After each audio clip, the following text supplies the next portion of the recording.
ქვეყნიდან გაქცეული ექს-პრემიერის ბრალის დადგენილება მისმა თანაპარტიელმა და ადვოკატმა ჩაიბარა. მოქალაქეებისთვის ჯანმრთელობის განზრახ დაზიანების ორგანიზება. ეს გიორგი გახარიასთვის წარდგენილი ორი ბრალიდან ერთ-ერთია.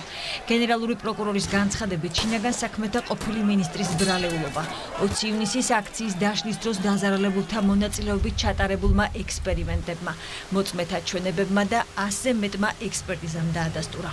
განსაკუთრებულ დავალებათა დეპარტამენტის თანამშრომლებს ინსტრუქციისა და კანონმდებლობის უგულებელყოფით დაავალა სპეციალურ საშუალებათა ერთობლივად პარალელურ რეჟიმში გამოყენება. ყოველგვარი გაფრთხილებისა და აქციის მშვიდობიანი მონაწილეებისათვის ტერიტორიის დატოვების შესაძლებლობის მიცემის გარეშე შედეგად სპეციალური საშუალებების, მათ შორის რეზინის ტყვიების ერთობლივად გამოყენებით ათეულობით მოქალაქემ მიიღო სხვადასხვა სახის დაზიანება.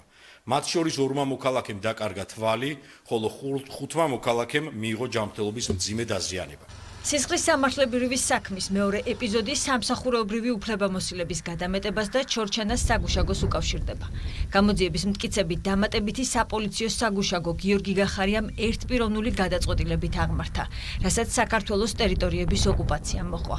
როგორც მოსალოდნელი იყო, აღნიშნული ქმედებები საოკუპაციო რეჟიმის წარმომადგენლებმა საქართველოს ტერიტორიული მთლიანობის წინააღმდეგ მიმართული მოქმედებების საბაბად გამოიყენეს. საოკუპაციო ძალების კონტროლქვეშ აღმოჩნდა დაახლოებით 100 ჰექტარი ტყის მასივი.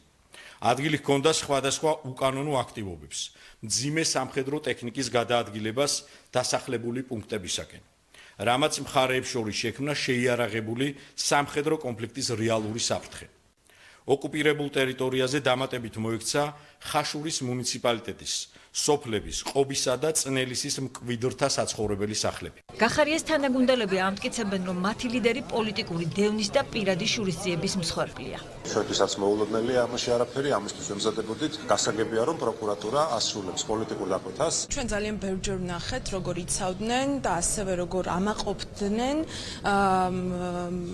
გიორგი გახარიას მიერ გადადგმული ნაბიჯებით, როდესაც მათ დისკომფორტი შეექმნათ გიორგი გახარიასგან, იმიტომ რომ დღესდღეობით ჩვენს ქვეყანაში ერთადერთი, ვინც ებრძვის ოცნებას არის გიორგი გახარია და მისი გუნდი. ამ შემთხვევაშიც ჩანს ყველაზე მნიშვნელოვანი მდგენელები პოლიტიკური დევნის მიმართულები.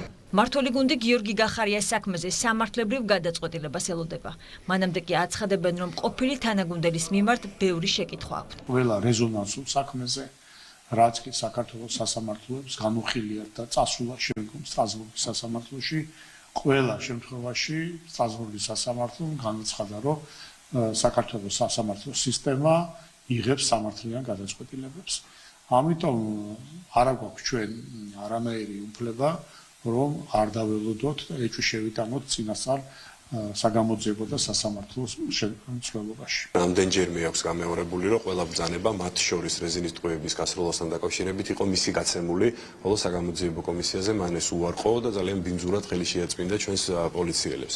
ხოლო რაც შეეხება ჩორჩანას საკითხს, აქ მისი, ასე ვთქვათ, უფლებამოსილების გადამეტება და უპასუხისმგებლობა და შეიძლება მტრული განზრახვებიც სახელმწიფოს მიმართ იკვეთებოდეს, თუმცა რა თქმა უნდა, ეხლა სამართლებრივად არის ეს ყველაფერი შესაფასებელი. ალბათ ყველას მთლიან საზოგადოებას აინტერესებს დასაბუთებული და საბოლოო სასამართლო გადაწყვეტილება იმასთან დაკავშირებით გიორგი გახარიას მხრიდან რატომ მოხდა ყოველთვის უკითხავად ასეთი პროვოკაციული ნაბიჯის გადადგმა, რის შედეგადაც საქართველოს მილიონამდე კვადრატული მეტრის ტერიტორიის დროებითი ოკუპაცია მიიღო.